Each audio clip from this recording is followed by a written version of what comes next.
Hello दोस्तों, BSTC second year में जिन भी स्टूडेंट को पेपर बैक देखने को मिला है तो उनके लिए रीचेकिंग के फॉर्म शुरू हो गए हैं। ये नोटिफिकेशन डिटेल डिस्कशन को लेकर के है, जिसमें आपके फीस कितने लगने वाली है, प्रोसेस क्या रहेगी और कब तक इसका रिजल्ट आ जाने वाला है और क्या सच में आपके नंबर बढ़ते हैं, ये भी एक बड़ा सवाल रहेगा। सभी आपके डाउट्स को इस वीडियो में दूर करेंगे। सबसे पहले नोटिफिकेशन को लेकर के ही बात कर लेते हैं। तो यहाँ पर आप देखिए 21 नवंबर को आपका रिजल्ट जारी होता है। जिन स्टूडेंट के पेपर बैक है, पेपर बैक का मतलब है ओनली थ्योरी के पेपर, और उनमें भी बाह्यांकन जो लिखा हुआ है ना, मतलब कि आपके थ्योरी में अगर आप बैक लगी है तब ही आप रीचेकिंग करवाएं। और इसके फॉर्म आज 25 नवंबर से शुरू हो गए हैं और ये 28 नवंबर तक चलने वाले हैं। उसके बाद में बात करें कि ऑनलाइन आवेदन कैसे करना है, तो सारा दर्पण पर अपनी आईडी से लॉगिन करना है। रिजल्ट वाला ऑप्शन आ रहा था, वहीं पर आपको रिवैल्यूएशन का ऑप्शन दिखेगा, वहाँ से आप अप्लाई कर पाएंगे। अपना सब्जेक्ट चूज करके वहाँ से फॉर्म सबमिट कर देंगे। 75 रुपीज़ आपके पर सब्जेक्ट रीचेकिंग फ़ीस है। जिस भी सब्जेक्ट में आपको रीचेकिंग की ज़रूरत लग रही है तो वो आप रीचेकिंग करवा लेंगे। यहाँ पर ध्यान रखें, जो स्टूडेंट सानुग्रह उत्तीर्ण हो गए हैं उनको रीचेकिंग नहीं करवानी है। ये मेरा पर्सनल एडवाइस रहेगा आपको, क्योंकि यहाँ पर नंबर बढ़ने के साथ साथ नंबर घट भी जाते हैं। सिर्फ रीटोटलिंग दोबारा से होती है अंक अनुसंधान की इस प्रोसेस में। कॉपी को दोबारा से डीपली चेक नहीं करा जाता है। इस चीज़ को अच्छे प्रकार से आप ध्यान में रखें।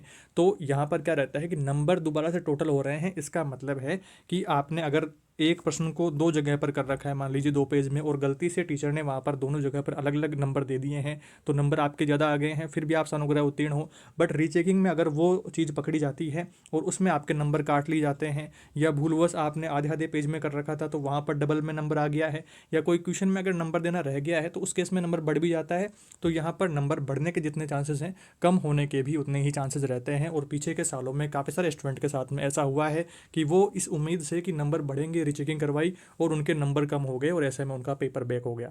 तो इस चीज़ को समझना है कि सानुग्रह उत्तीर्ण आप अच्छे प्रकार से पास हो गए हैं, आगे की तैयारियों के लिए आप यहाँ से फ्री हो गए हैं। ये काम सिर्फ उन्हीं स्टूडेंट को करवाना है जिनको पेपर बैक देखने को मिला है, पूरक देखने को मिला है, या फिर वो फेल हो गए हैं। तो जिस भी सब्जेक्ट में आपको ऐसा देखने को मिला है, और ये सिर्फ बाह्यांकन के लिए है, मैंने पहले ही क्लियर कर दिया है कि बाह्यांकन में अगर आपको अंतरांकन में यानी कि इंटरनल मार्क्स में कम नंबर देखने को मिले हैं कुछ स्टूडेंट को, तो वो आपके कॉलेज की गलती है कि आपने उधर से कम नंबर भेजे हैं कॉलेज वालों ने। तो उस केस में आपको बैक पेपर ही देना पड़ेगा, बैक पेपर की एग्ज़ाम ही आपके लगने वाली है। और ये बैक पेपर की एग्ज़ाम कब लगेगी? आपके रीचेकिंग का रिजल्ट आने के बाद में ये फॉर्म शुरू होंगे, और लगभग बात करें तो फरवरी के आसपास हो सकता है।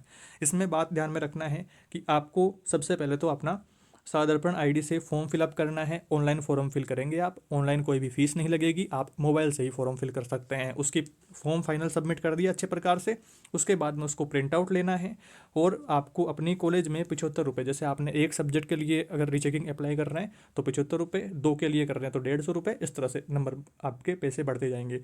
तो ये आपको ध्यान रखना है।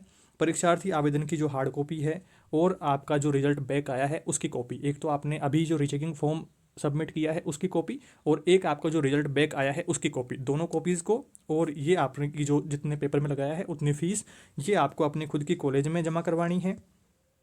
और आपकी कॉलेज वाले इसकी एक डीडी बना करके आगे डाइट में भेजेंगे और वहाँ से फिर आपका रिजल्ट अपडेट होएगा, रिजल्ट आपका दोबारा से चेक होएगा। तो ये बात रही अंक अनुसंधान हेतु ऑफलाइन आवेदन स्वीकार नहीं होगा, आपको ऑनलाइन साधारण पोर्टल से ऑनलाइन आवेदन करना है, फॉर्म की हार्ड कॉपी निकालनी है और अपनी कॉलेज में फीस और हार्ड कॉपी उधर जमा करवानी है। ये बात रही। और इसमें भी एक जो ध्यान रखने वाली बात यह है कि ये जो रीचेकिंग की प्रोसेस है सिर्फ फ्रेश स्टूडेंट के लिए है। नए स्टूडेंट जो फर्स्ट बार जिन्होंने सेकेंड ईयर की एग्ज़ाम दे करके कोई पेपर बैक रहा है तो उनके लिए है। जो पिछली बार सेकेंड ईयर में एग्ज़ाम दे करके कोई पेपर बैक रह गया था, उसकी अभी बैक पेपर एग्ज़ाम लगी है, तो वो ये रीचेकिंग में अप्लाई नहीं कर पाएंगे। तो द्वितीय अवसर के रूप में सम्मिलित होने वाले जो भी परीक्षार्थी हैं वो अंक अनुसंधान के आवेदन को भरने के पात्र नहीं हैं। यदि ऐसे परीक्षार्थी पूरक द्वितीय अवसर अंक अनुसंधान आवेदन को भरते हैं तो ऐसे परीक्षार्थियों के आवेदन पत्रों को वेरीफाई नहीं करें और ना ही ऐसे परीक्षार्थियों से शुल्क प्राप्त करें। तो जो फ्रेश स्टूडेंट हैं जिन्होंने पहली बार सेकेंड ईयर की एग्ज़ाम दी थी और उनके कोई पेपर बैक आ गया है, सिर्फ उनके लिए ये प्रोसेस है। जिनके 2 बार बैक रहा है और फिर से बैक आ गई है तो ऐसे स्टूडेंट को फिर से बैक पेपर एग्ज़ाम ही देनी होगी। तो ये नोटिफिकेशन था जो कि मैंने आपको डिटेल में एक्सप्लेन कर दिया है, सारी बातों को समझा दिया है। आपको जो फॉर्म भरने का टाइम मिल रहा है 25 से 28 नवंबर के बीच, इसी टाइम के बीच में आपको फॉर्म ऑनलाइन सबमिट करना है और फॉर्म की फ़ीस आपको ऑफलाइन कॉलेज में जमा करवानी है। 3 दिन का टाइम मिल रहा है, कम टाइम दिया जा रहा है इस बार से। और आपके फॉर्म को जो वेरीफाई करने के तो 29 नवंबर तक आप अपना फॉर्म कॉलेज में सबमिट करवा देंगे। इस चीज़ का भी ध्यान रखेंगे और आप अपनी कॉलेज से इस बारे में और अधिक जानकारी और अधिक इस बारे में बात कर लीजिएगा। आपको खुद को जानने की ज़रूरत बेसिकली नहीं पड़ती है, बट फिर भी आप अपने कॉलेज से इस बारे में कंसल्ट करके और फिर आप अपना यहाँ पर फॉर्म भरना सुनिश्चित करेंगे। ये मैंने आपको सारी चीज़ें बता दी है। आई होप आपके सारे डाउट इस वीडियो में दूर हो गए हैं। पीछे एक रीचेकिंग को लेकर के अपना एक वीडियो आया हुआ है, उसका लिंक आपको डिस्क्रिप्शन में दूंगा। उसमें मैंने डिटेल एक्सप्लेन किया हुआ है फॉर्म कैसे भरना है, फॉर्म आप जब भरेंगे तो वो कैसा फॉर्म दिखेगा, तो उसके फॉर्मेट भी मैंने आपको दिखाए हैं। तो वो वीडियो आप जरूर से देख लेंगे तो आपको थोड़ा सा अच्छे प्रकार से और सारी चीज़ें क्लियर हो जाएंगी। और मुझे टाइम मिलेगा तो आपको फॉर्म कैसे भरना है तो उस बारे में भी बता दूंगा। ज़्यादा कुछ महत्वपूर्ण नहीं है, एक सिंपल प्रोसेस ही है, सिंपल स्टेप। जैसे आपका जो साधारण दर्पण पोर्टल पर लॉगिन करेंगे, उधर से रिजल्ट वाला जो ऑप्शन आ रहा था आपको लेफ्ट साइड से, तो वहाँ उसके नीचे ही रिवैल्यूएशन का ऑप्शन दिखेगा, वहाँ से क्लिक करेंगे और आपको सारे सब्जेक्ट शो हो जाएंगे। जिसमें भी आपको रीचेकिंग करनी है वो सिलेक्ट करेंगे और आप सबमिट कर देंगे, वेरीफाई एंड सबमिट। तो ये आपको सिंपल सी प्रोसेस है। वीडियो को लाइक करें और ऐसे स्टूडेंट के साथ में शेयर करें जिनका कोई पेपर बैक रहा है और वो थोड़े से टेंशन में है। तो टेंशन लेने वाली बात नहीं है। टीचर वैकेंसी वाला फॉर्म आपने सबमिट कर दिया होगा, भर दिया होगा और यहाँ पर आप रीचेकिंग के लिए भी अप्लाई कर देंगे तो बहुत ज़्यादा चांसेस ये रहेंगे कि आपका पेपर रीचेकिंग में ठीक हो जाना चाहिए। और मैं भी भगवान से यही प्रार्थना करूँगा कि आपका पेपर अच्छे नंबर के साथ में पास हो जाए और आपका कोर्स कंप्लीट हो जाए, आपको ये बैक पेपर वाले कामों में ना पड़ना पड़े। Thank you for watching this video.